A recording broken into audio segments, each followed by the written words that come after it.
Good afternoon. My name is Fabian Indalecio, and I'm over here in the legislature, the House of Representatives, up here at the Capitol Hill. Today is October 6, 2021, and I'm with the Speaker of the House. Yeah, I'm really appreciating that he accept my my request to meet with him to address several questions that pertaining to a lot of the discussion in the community of concern. No, and so today is what time is it? 2 o'clock this afternoon, 2:11. And again, thank you, Speaker of the House, Edmund Villagomez here, and I'm gonna turn the camera around, and hopefully I provide him already the questions so that make sure he cannot go down the list, and he'll be the one to be sharing the information to you. All right, so here's the Speaker of the House, and Yon. Yeah, half a day, Tiro, and good afternoon, Tauta Marianas, both on island and off island. Thank you, Mr. Indalecio, for visiting your office, your House of Representatives. So, as Fabian mentioned, he did bring over some concerns for me to share as much as I know in terms of the questions that he has brought up and issues that he's provided. So, Mr. Fabian, on your first question regarding the FEMA loan, as the people know, it has been waived, which is a big relief, of course, whenever a loan is forgiven or waived, even on an individual level. That's a good thing. Our position, like I mentioned, I think the last time maybe we were on live when we talked about this, it was a long process. I know when the loan came out, it didn't really look that good, that knowing that ARPA was coming our way, but just know that the process was taking place even before we knew who was going to be the new president, even before we knew there was going to be an ARPA. So the loan, I was actually, before you came, I thought we did have a document on, what it addressed, but we don't, but I will follow up on it. But I know it had to do with taking care of the damages from the storms, Sodalor, U2 and whatnot. That was 93 million. No? Yeah, about 93 million. Yes. So that's where it's at, and we're very grateful for the hard work of our U.S. Congressman, our delegate, Gregorio Kilili Camacho Sablan, and also all those involved in trying to get that, because we really needed to get off our feet and recover as much as we can, and we're very grateful that we have ARPA and other help from our federal from the federal side regarding helping to stimulate our economy and hopefully get all our infrastructure and everything else up and running as we try to get back to normal. So, Mr. Speaker, with that loan, the FEMA loan that you guys were participating in the decision to, go ahead with the loan, are you guys going to be involved in the decision making as far as the spending on that, on those list of things that needs to be? Well, my understanding is I don't think we are. I mean, it's just one of those things that we wanted to express our support for that loan. So this was, and it was just part of almost like a formality that, even the speaker before me, we supported that resolution to go for that loan because we needed it. Yeah, but what I'm trying to say is that the ARPA versus the FEMA loan, where the ARPA was the governor's be the sole spender now. The FEMA loan, which is the $93 million, is that also you guys are going to be involved in that, looking into it and partaking in the spending of that versus the ARPA, which is the governor's the sole spender. That's something I need to get clarification from, because my understanding is that he, the executive branch side, the governor is still the expenditure authority on that. For the FEMA loan? Yes. Okay. That's my understanding. Yeah. It just kind of concerned me because the fact that you guys were involved in the decision, in the approving of that, or at least the process to to decide whether to take the loan or not from the FEMA. But it was, I think it's just one of those processes. It's like I remember there's a grant that from the NMHC where we have to pass a resolution every year. It's part of their application process. So my understanding is our support was just something like that. It was like part of the application process. Okay. Okay. Yeah. Thank you. But as much as we would like, it'd be nice to have a say in, of course, like how we do it on our local revenue side, right? Of course, the House, the legislature, especially the House, is the purse. And, just like when we give our kids money, we like to say, here's $10 for your lunch, here's another $10 to buy your snacks, and then here's another $10 for your allowance, Yeah, because it was a loan in the beginning, and it was you guys are representing the people, and the fact that it takes you guys' participation for that approval to accept the loan, just making me think that you should we be should have involved. been a part. Yeah, that's all. No, I know. Okay. But that's the process as I understood. Yes. All right. Yeah. I know one of the, since you brought up the loan and ARPA, yes, 22-33 is still, talked about in our community. As mentioned, and as everybody knows, that was one of the first bills we tackled when we first took office earlier this year, and the status of the bill still remains in the Senate. From my knowledge, I think it is still in the Fiscal Affairs Committee, which is where it usually falls under. Yeah. That's Senator Victor Holcook. Yes, Senator Victor Holcook is the chair of Fiscal Affairs. As far as what the status is in the Senate, I don't know the details, but it's been sitting there for a while. Maybe they're really looking into it. Maybe they're thinking. Maybe they're really, really, really thinking about it. But hopefully. But yeah, yes. When people were watching the session while we were debating 2233,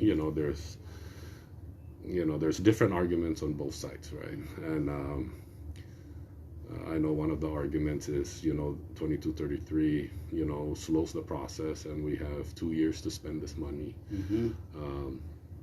And then, on the other side, it's like, hey, man, if our plans all jive, if it's, because I'm pretty sure the administration, as well as the, some members of the House, I'm sure there are plans that are the same. We want to help our people, we want to help our infrastructure, we want to help our schools, et cetera, et cetera. But, it is what it is. The House did its part, and it's up to the Senate to do their part, whether to pass it or not, and whatever their decision is it's their call. So that's the status of 22-33 as far as I know. Thank you. Any more you want to add to that? No, or that's it pretty much. It's on you. Yeah, okay. The other issue you have brought up, and I'm pretty sure your viewers have seen this in the past couple of days regarding the is there a process in the House after the special election or any election where there's a committee or whatnot that certifies the new congressman or congresswoman or representative. Based on my experience and based on what I know, there is no on the House side, or as far as I know, even on the Senate side, there's no real special committee to certify. All that work is done or should have been done, at least from the moment the candidate submits his or her petition and goes through the process, and once they're certified as candidates, and then when the numbers come in, they certify the numbers and they certify the winner, and then it's on to inauguration.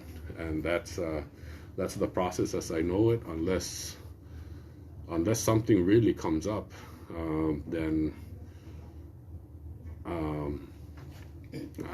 maybe a special committee has to be made to look into it, or you know, there's other agencies, maybe such as OPA or the Attorney General's office, that can be like, oh no, we just caught a red flag, and maybe the process can start from there, if anything. What about on the House side? Like, for example, Oh, yeah. a constituent may come to you guys and also do the same thing. Red, like you said, red flag. Oh, okay. Do you guys have a process? You know, that's a very good point. That's going to be something that I'm going to have to look into our rules, and also consult with our legal counsel, because that has never been happened, and that has never happened before. You know, myself, and just like the members and the speakers and the leadership before me have always trusted in the process of how to become a candidate and how to win an election, and so on and so forth. But that's definitely something I can probably look into in terms of our rules, and maybe discuss with our legal counsel as to, in the event, what if we find that this representative has been living somewhere else, or you know, has later on they find some kind of fraudulent, you know, documentation or whatnot. Definitely. And then I think until then, maybe there's probably going to be some kind of review. Never happened in my time up here, and I've never heard of it happening before my time as well. Just to share with you just a little bit of your information regarding the Commonwealth Election Commission that I've been encountering, regarding my concern with one of the candidates, that both actually, Corina and Grace, were certified based on the 45 days pass. So that's how they were certified. And as far as what they submitted in, as far as requirement to indicate that they were somehow Corina and Grace were resident was not there. And so they, just to let you know also, that the Commonwealth Election Commission Board were canceled. No, they weren't quorum, and basically just for you to be mindful of that. And thank you for sharing. Yeah. You know, like you said earlier, there may be a follow-up citizen concern to present to you guys and to address that. And so, like you said, you're going to be looking into this. No? Yeah, I mean, just to, you know, if there is a process, all right, at least on the House side. Yeah. But I'm pretty sure on the AG side, maybe OPA and maybe the Commonwealth Election Commission, I don't know if they can be like, whoa, wait a minute, something has come up. I'm not too sure of their process. Yes. So, thank you.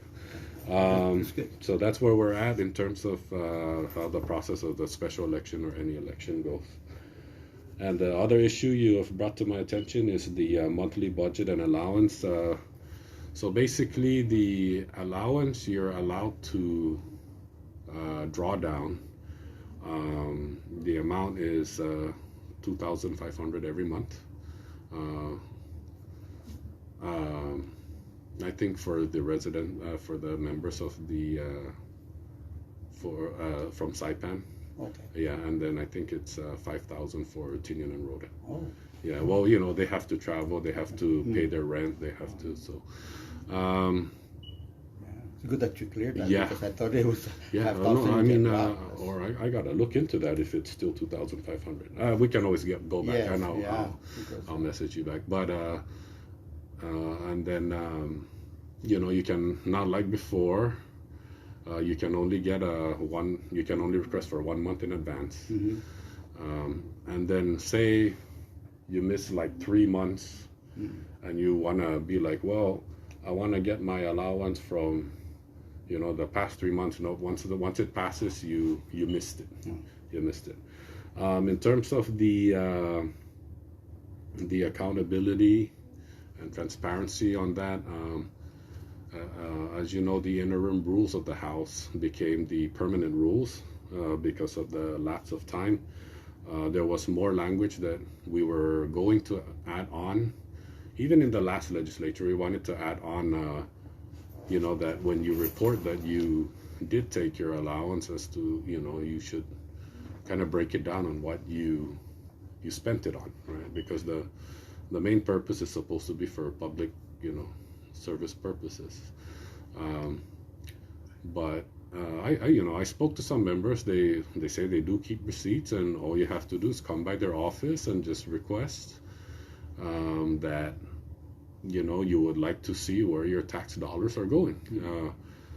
And the allowance comes out of the budget that's allotted to your office for your operation. So, like, say if you're allotted $5,000 a month for your operation, to pay your staff, to pay your community workers, to buy your office equipment, etc., etc.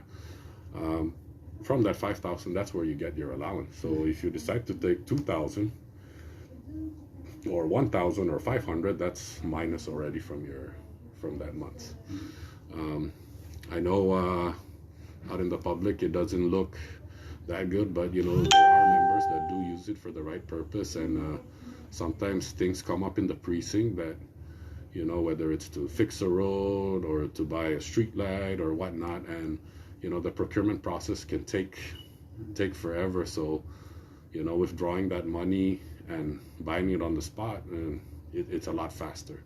But I encourage the members to keep those receipts, so when your constituents come to your office, you can prove, like, this month or last month I took out $1,000 and this is what it was spent on.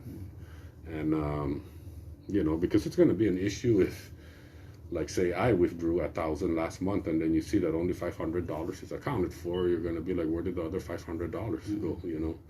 And you would like to back up your word, right, by providing the receipts, or if anything, have some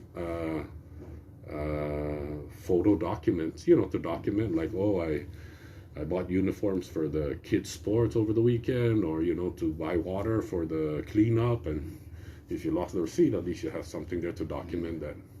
There it is. So that's where it's at in terms of the allowance. You mentioned, like, the allowance, 5,014 yen and then 2,500. For my understanding is the Saipan members. Okay, so I can always get back to you if I'm not mistaken. Okay. If I'm mistaken, yeah. So how, like, say for example, you're mentioning 2,500, but the fact that you're mentioning also the $5,000 for the operation, can you what is that? So basically, that's where it comes out from. It's not an extra budget. So, like, every month, like, say for example, if we're allotted 80,000 a year for the year to operate our office, to provide community service, to pay our staff, etc. So they give us the allotment every month. So it's 80,000 divided by 12. Okay. Or yeah, that's the fiscal year, right? Yeah, 12. So from that, so say for example, it's like 4,000 a month. My math might be off, but say if it's 4,000 a month, and that's where you base your allowance on. So even if it's 80,000, I think in the Senate, I'm not sure, but before they were allowed to request for the whole year in advance.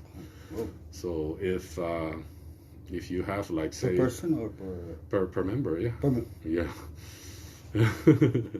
So that's where the allowance comes from. So every time you withdraw, you're withdrawing from your office budget every month. So it's not like we don't just pull it out of the sky, So everybody has a different yeah, so budget. Everybody has the same budget every month that comes in, and then it's up to them how they want to spend that money within the confines of the law and the rules.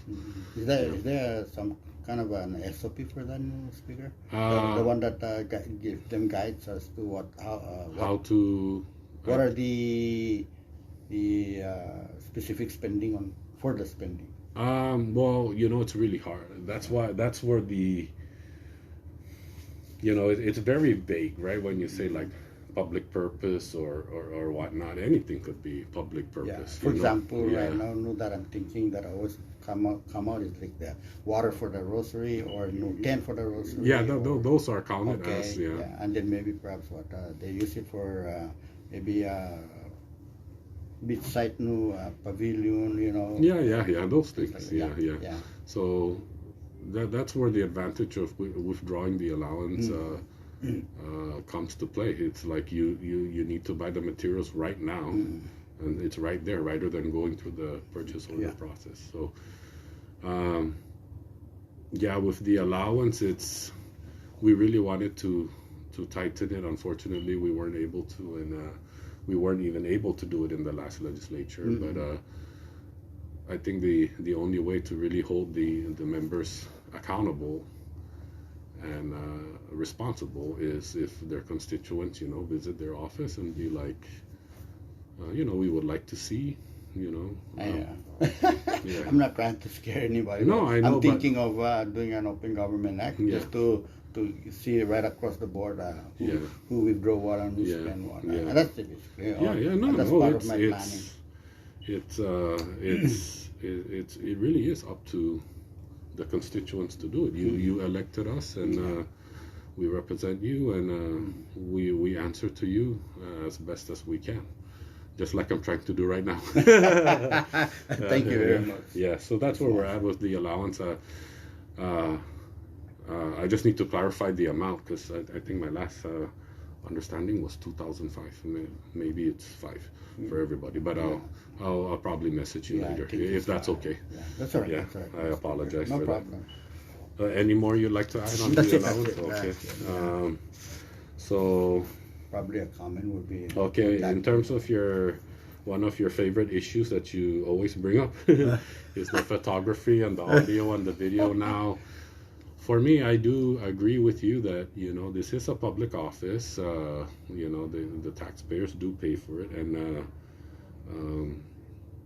I always welcome open talks and transparency and accountability and whatnot. And I also wanted to before doing something like that, to say no, this or this is allowed or whatnot. I like to clarify. Of course, that's why we have legal counsels that can interpret the law for us, and also clarify our rules. And for me, and based on my talks with our legal counsel, it's what you're doing is not wrong. It's right. It's a public office.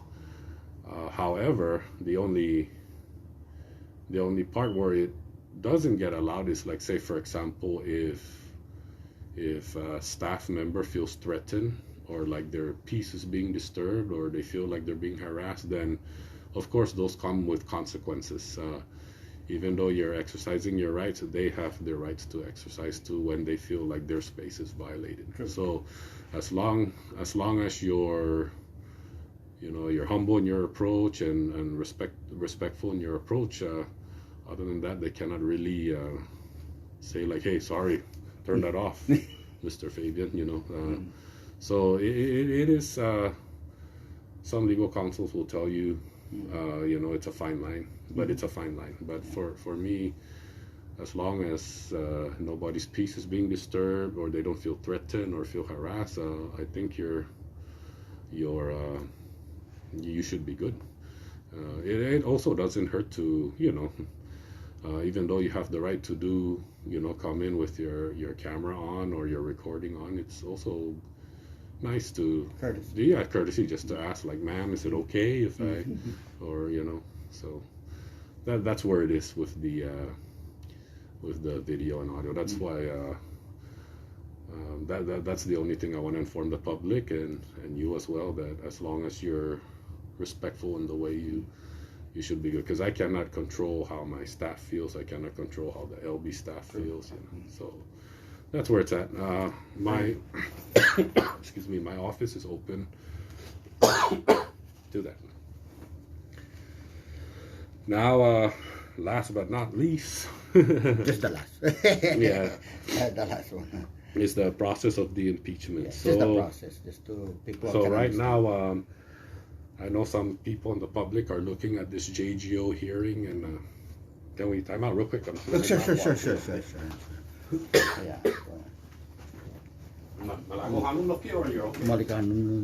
Speaker mo. Thank you just once. Yeah.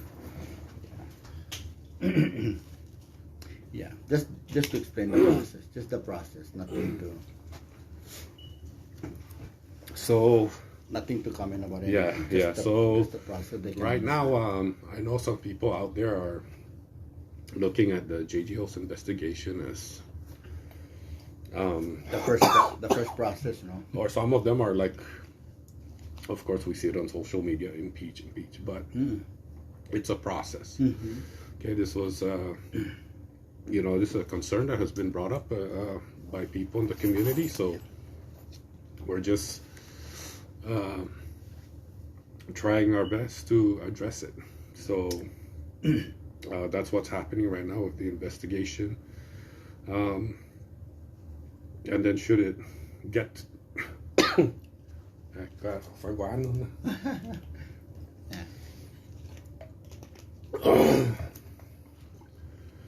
this is how you know we're live, folks, is when things like this happen. Yeah. And there's no cut or take two. But yeah, so this is just part of the process. We're looking into some of the issues that have been brought up. I gotta stop chewing. And from there, the JGO committee would come up with their findings. Okay. As everybody knows, there was an impeachment process that has happened before, and that was during my time. The next step is probably, should it rise to that, is to have a special committee based on my experience. And even then, it was a fair committee. It was balanced, just like how we had the special committee to look into the spending on the COVID-19 funds in the last legislature. Honorable Speaker Atto made it a fair, I think 3-3, the minority and the leadership. And I think that's how it's going to go next. So the JGO committee that is ongoing right now, doing investigation, then you said they're going to form a special committee? No, well, it depends on their findings and whatnot, and then let's just say it's moving forward. So what would be the next step? Okay, so say the next step is whatever their findings are. Should they find that it rises to the level of maybe an impeachment, then they will have to draft those articles of impeachment in the form of a resolution. And then from there, it's just like a bill, right? When you introduce a bill, they refer it to a committee for review. So, of course, there's no, our regular committees that we have, Ways and Means, JGO Education, etc. Yeah. There's no regular committee on the standing committee on impeachment, or like if there's going to be an ethics committee, or even a conference committee, we have to form it. So that'll be the step. Is if it's introduced, then just like any other bill or legislation, that's where that's where I'm gonna have to look into forming that committee, and it has to be a fair bipartisan committee. So because and impeachment is a serious issue. So you made me understand, once it's the article of impeachment is drafted, then it goes to the session like you guys. So you'll be there, and then all the members are going to be there, the whole 19. Yeah, it should be. Okay. And then they're just going to introduce it like a regular bill. Then they vote.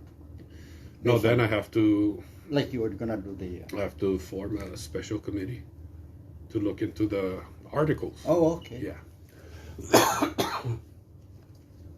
And then from there,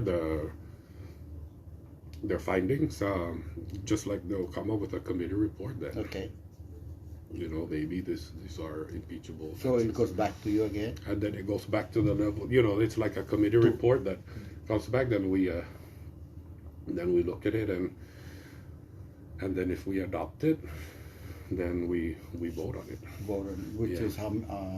I think it's 2/3. I think at least 15 members have to vote in favor for it to happen. All right. But right now, I know sometimes there's confusion in the community. It's not at that level, at least not yet, if anything. Yeah, but we're just trying to learn the process. So after, let's say you guys, after the committee, special committee report, say go to entertain it, then... then that's when depending on their committee report, the special committee could be like based on the review of the committee and the research and all the work, and these articles don't hold up, and then then makpagi. Sa makpagi. Yeah, but if if it says otherwise, then The 2/3. then yeah, it's still 2/3 have to vote Okay. of the whole body. Yeah. Then after that, then It goes to the Senate. to the Senate. Then what's happening in the Senate? The Senate, it's I think that's where they Is that like they considered say a trial? like convict, yeah, like a trial, and then even with there, it's 2/3 also. 2/3 also. Yeah. Yeah. So how's that trial? I don't really know how that process works. I Maybe I'll never ask really, Victor. huh? Maybe I'll visit Victor. Yeah, but I think Yeah. because it did make the last impeachment that happened, it did make it to the Senate, but Okay. then Governor Fittil resigned, so it never really, Oh, okay. yeah.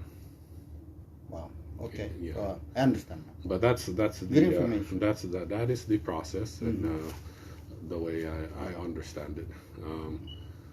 And then of course it's and then that special committee of course has to be a fair because bipartisan. All right. So that's where we're at. That's good. I Very hope good I job. addressed your concerns, Mr. Yeah. Indalecio. People are listening, so it's hopefully, Yeah. if they have a question, they can Yeah. probably comment there and you Yeah. can watch the video later Yeah. on. But other than that, thank you very much. Thank you very much, Right on. Mr. Indalecio. Come again. All right, thank you. So there you go. Just what do you call that? Compile this kind of question for our speaker to respond, because these are the really kind of question that we discuss, in the social media or the village level or friends when we're drinking coffee. So again, thank you, Mr. Speaker, and Fabian Indalecio here. Thank you very much for tuning in, and hopefully you guys learn something from this question and the response of the our good speaker here at the house. Thank you very much, and today is October 6th. Yeah. Yes. Yeah, 2021. Yep. All right, si Diyos mo, Basta, thank si you. Diyos mo.